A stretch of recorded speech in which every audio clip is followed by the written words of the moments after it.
இந்த காலை வேளையிலே நம்முடைய தியானத்திற்காக கர்த்தர் கொடுக்கிற வார்த்தை 2 ராஜாக்களின் புஸ்தகம்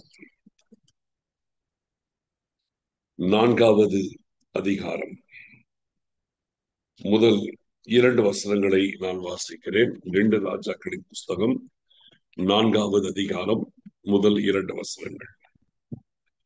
தீர்க்கதரிசிகளுடைய புத்திரரில் ஒருவனுக்கு மனைவியாயிருந்த ஒரு ஸ்திரீ எலிசாவை பார்த்து, உமது அடியாளாகிய என் புருஷன் இறந்து போனான், உமது அடியான் கர்த்தருக்கு பயந்து நடந்தான் என்பதை அறிவீர்.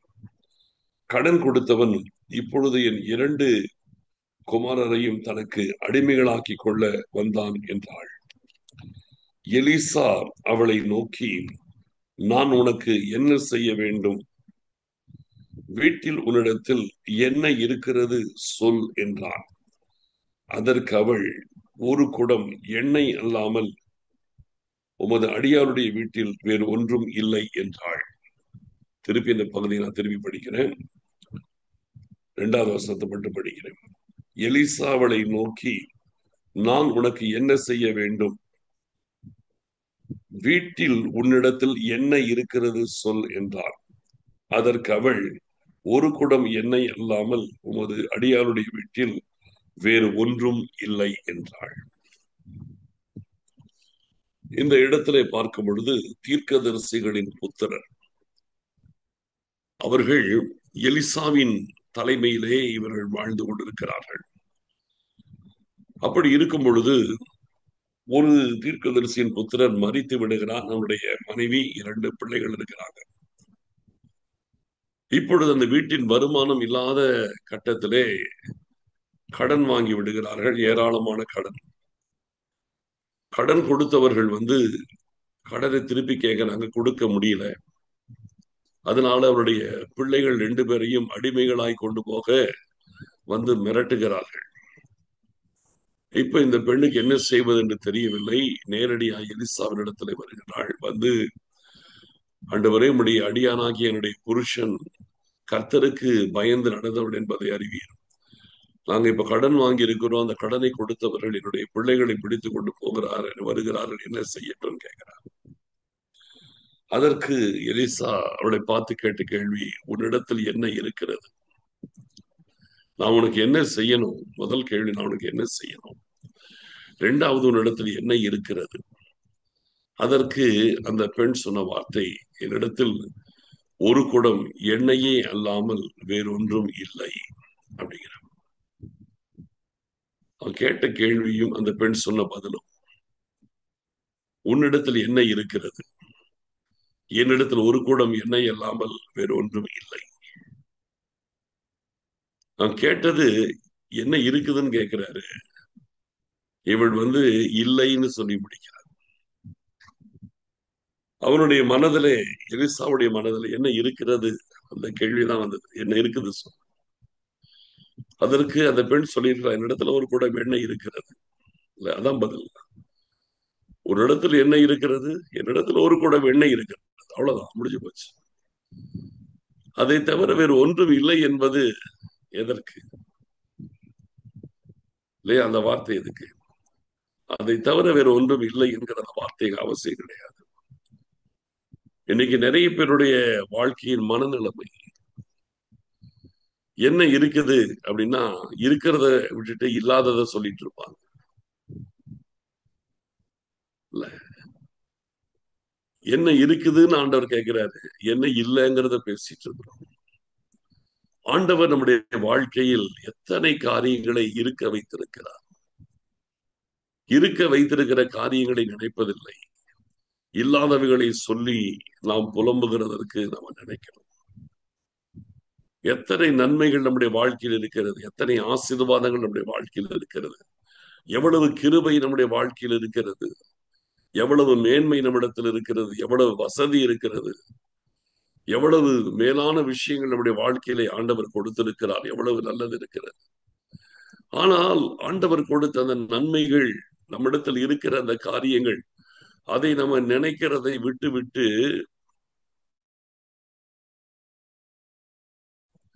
இல்லாத ஒன்றை போக்கஸ் பண்ணுவதிலேயே நாம் இருக்கிறோம். எல்லாம் இருக்குது, ஆனா ஒன்னே ஒண்ணு இல்ல. அதைத்தான் பிடிச்சிட்டு எனக்கு இது இல்ல, எனக்கு இது இல்ல, அதுக்கு இது இல்லைன்னு அந்த ஒண்ணை பிடிச்சு இல்லாததை பிடித்துக் கொண்டு இன்னைக்கு புலம்புகிறதும் முறுமுறுக்கிறதும் சோர்ந்து போகிறதும் இன்னைக்கு நிறைய பேருடைய வாழ்க்கையில் இருக்கிறது. ஆண்டவர் என்னைக்குமே இருக்கிறத கேட்கிறார், என்ன இருக்கு. ஆனால் நம்முடைய வாழ்க்கையில் இல்லாததை நம்ம பேசி நம்முடைய மனநிலைமை அப்படியாக ஒரு பரிதாபத்திற்குரிய சிந்தனையை நமக்குள் உருவாக்கி விடுகிறோம். வேற ஒன்றும் இல்லை, வேறு ஒன்றும் இல்லை, வேறு ஒன்றும் இல்லை. ஆண்டவர் கேட்கறது இருக்கிறத வச்சு உனக்கு நான் எல்லாத்தையும் கொடுக்க என்னால முடியும். அந்த ஒரு கூட எண்ணெயை வச்சு உன் கடனை எல்லாம் என்னால் அடைக்க முடியும். மீதம் இருக்கிறதை வைத்து நீ ஜீவனம் பண்ணுவதற்குரிய வசதிகளை கொடுக்க முடியும். ஆனால் இல்லை என்கிற வார்த்தை தான் நிறைய பேருடைய வாழ்க்கையில வருது. ஒண்ணு சொல்றேன், இன்னைக்கு நம்முடைய வாழ்க்கையில நம்முடைய மனநிலைமையில நிறைய மாற்ற வேண்டும். இந்த இல்லை இல்லை இல்லை என்ற அந்த புலம்பல் இருக்கக்கூடாது. இது இல்லை, அது இல்லை, அது இல்லை. இந்த இல்லை இல்லை என்ற புலம்பல் ஆண்டவருக்கே பிடிக்காது. புரியுதுங்களா? ஆண்டவருக்கு முன்பாக சந்தோஷமா இருக்கும். இருக்கிறதை நினைச்சு சந்தோஷப்படணும், இருக்கிறதை நினைத்து மேன்மைப்படணும், மேன்மைப்படுத்தணும், இருக்கிறதை நினைச்சு மனமகிழ்ச்சியா இருக்கணும். கர்த்தருக்குள் மகிழ்ச்சியா இருப்பதுதான் நம்முடைய பலன். புரியுதுங்களா? இருக்கிறதுல நம்ம ஹாப்பியா இருக்கணும். இல்லாத ஒன்றை சொல்லிட்டே இருக்கக்கூடாது, இல்லாத ஒன்றையே போக்கஸ் பண்ணி வாழக்கூடாது. ஆண்டவர் நமக்கு கொடுத்திருக்கிற ஆசீர்வாதங்கள் நன்மைகள் ஏராளம். ஆண்டவர் இன்னைக்கு நம்மை சுகத்தோடு பலத்தோடு வைத்திருப்பது கிருபை. இன்னைக்கு அந்த காலை நேரத்தில் ஆண்டவரை துதிப்பதற்கு ஆண்டவர் நம்மை கொண்டு வந்திருப்பது அவருடைய கிருபை. ஆண்டவர் நமக்கு கொடுத்திருக்கிறதான ஆவிக்குரிய ஆசீர்வாதங்கள், உலக நன்மைகள், சரீர ஆரோக்கியம், பொருளாதார ஆசீர்வாதங்கள் எவ்வளவு இருக்குது, எத்தனையோ இருக்குது. ஆனா அது எல்லாத்தையும் மறந்துட்டு இது இல்ல, காலையில எழுந்த உடனே இது இல்லையே, அந்த எண்ணத்திலேயே வாழக்கூடாது. இருக்கிறதை நினைத்து ஆண்டவருக்கு மகிமையை செலுத்துங்கள். அதுதான் காரியம். நம்முடைய வாழ்க்கையில் என்ன இருக்கிறதோ அதை வைத்து ஆண்டவர் எல்லாவற்றையும் செய்கிறவராய் இருக்கிறார். யோவான் எழுதின சுவிசேஷத்துல 6ஆம் அதிகாரத்துல முதல் வசனத்துல இருந்து படிச்சு பார்த்திருக்கேன். அப்புறம் படிங்க, இப்ப டைம் இல்லை.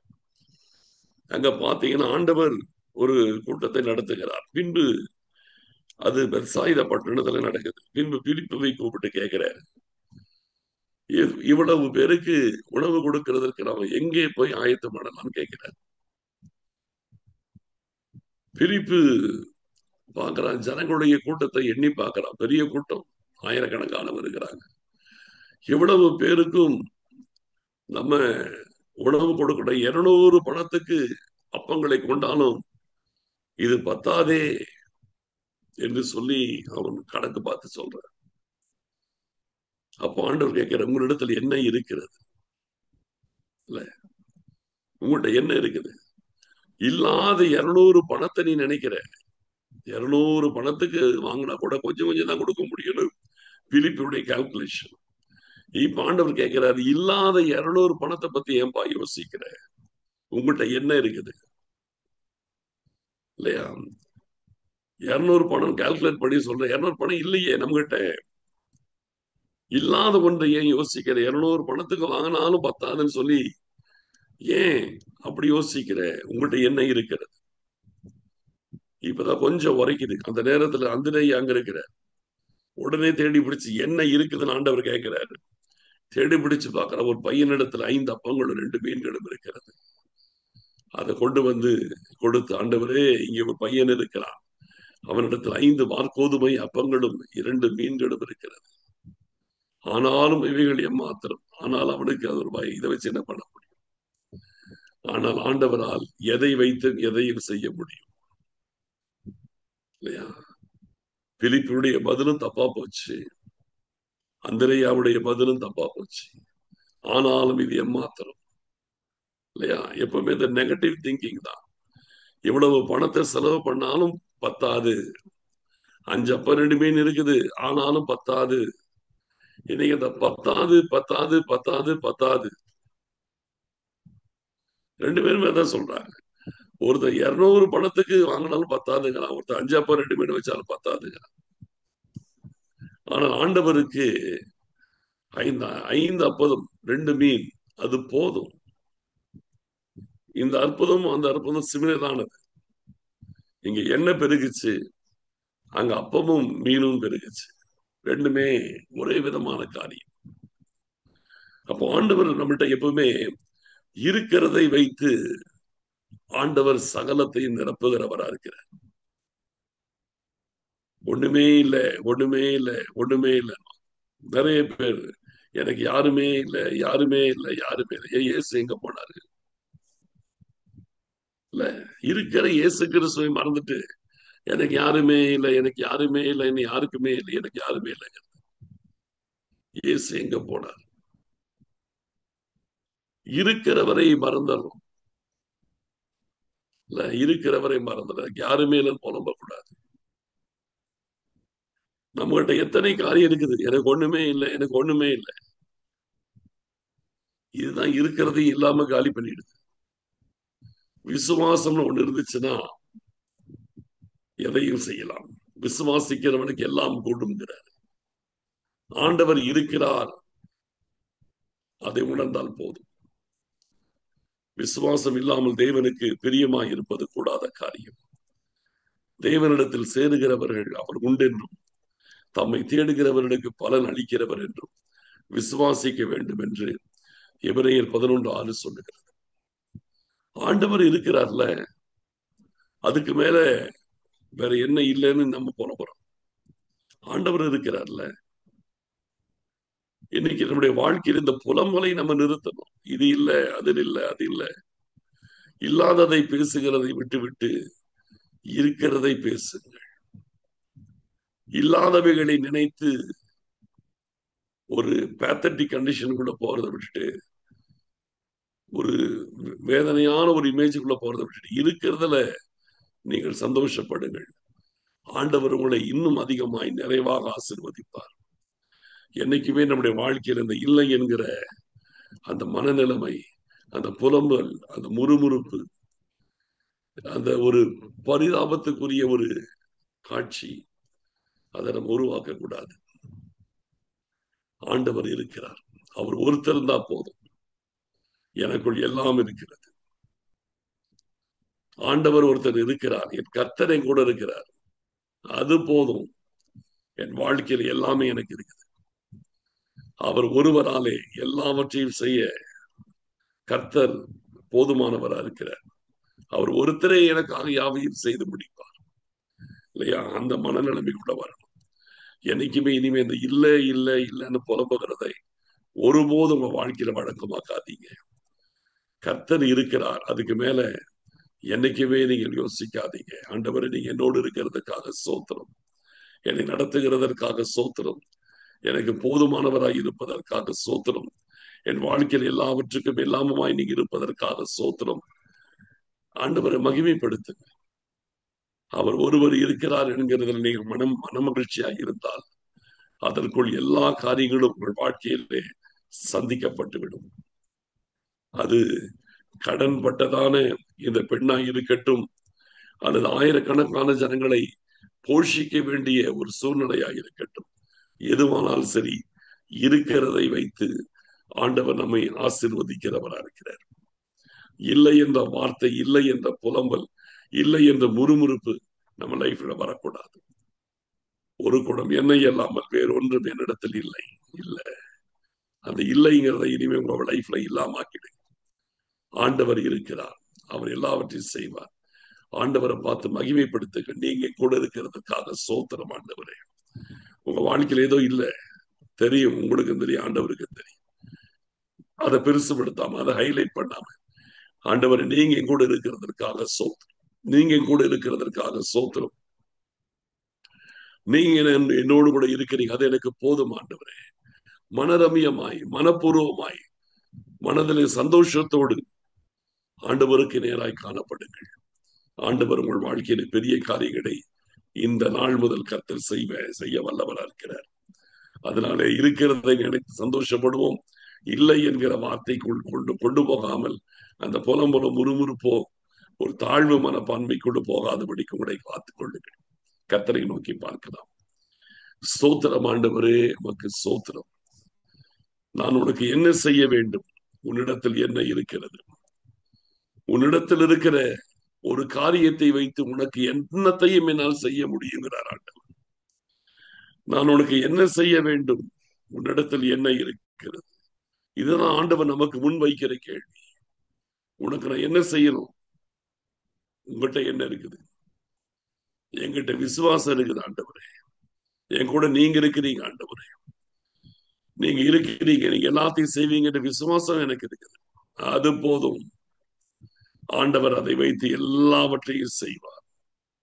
அதை வைத்து கர்த்தர் அதிசயங்களை செய்வார், அற்புதங்களை செய்வார். அதிசயங்களை காண்பீர்கள். நினைத்து பார்க்காத அதிசயங்கள் நடக்கும். நினைத்து பார்க்காத அற்புதங்கள் நடக்கும். நினைத்து பார்க்காத பெரிய காரியங்கள் நடக்கும். அந்த ஒரு குடம் எண்ணெய் அந்த பெண்ணுடைய அனைத்து கடன்களை அடைக்கவும், அதற்கு மீதம் இருந்து அவள் ஜீவனம் பண்ணுவதற்குரிய ஆசீர்வாதம் அந்த ஒரு குடம் எண்ணெயிலிருந்து கிடைக்கும். உங்ககிட்ட எண்ணெய் இருக்குது, அதை வச்சு ஆண்டவரை மகிமைப்படுத்துங்க. ஆண்டவர் பெரிய காரியங்களை செய்வார். ஸ்தோத்திரம் அப்பா. எங்களுக்குள் ஒருபோது முறுமுறுப்புகளோ சலிப்புகளோ சோர்வுகளோ எங்கள் வாயிலே வெளிப்படக்கூடாது. ஆண்டவரே, உம்மை முறுமுறுக்கிற வார்த்தைகள் எங்கள் வாயில வரக்கூடாது. விசுவாசம் உள்ளவர்களா எங்கள் ஆண்டவர் எங்களோடு கூட இருக்கிறீங்க, நீ எனக்காக யாவையும் செய்கிறவர் என்ற அந்த உணர்வு ஒவ்வொருவருக்குள்ளும் மேலோங்கி இருக்கட்டும். அதன் மூலமாய் ஒவ்வொருவருக்கு நீங்க பெரிய காரியங்களை செய்வதற்காய் சோத்திரம். ஆசீர்வதிங்கப்பா, காத்துக் கொள்ளுங்க, வழி நடத்துங்க. துதி கன மகிமை யாவற்றையும் நாங்கள் உமக்கு செலுத்துகிறோம். இயேசு கிறிஸ்துவின் மூலம் ஜெபிக்கிறோம் நல்ல பிதாவே, ஆமேன். என் ஆத்துமாவே கர்த்தரை சோத்தரி, என் முழு உள்ளமே அவருடைய பரிசுத்த நாமத்தை சோத்தரி. என் ஆத்துமாவே கர்த்தரை சோத்தரி, அவர் செய்த சகல உபகாரங்களை மறவாதே. ஆமேன், ஆமேன். கர்த்தர் தாமே ஒருவரையும் ஆசீர்வதிப்பாராக. இன்று இரவு 9 மணிக்கு நடக்கிற ஜெபத்தில் யாவரும் தவறாமல் கலந்து கொள்ளுங்கள். மீண்டும் நாளை காலை 5:30 மணிக்கு கர்த்தரை துதிப்போம். கர்த்தர் தாமே நம் ஒவ்வொருவரோடும் கூட இருக்கிறார். ஆமேன். Praise Lord, uncle. Praise Lord, praise Lord. Praise Lord, Pastor. Praise Lord. Praise Lord, pa. Praise Lord, praise Lord. Praise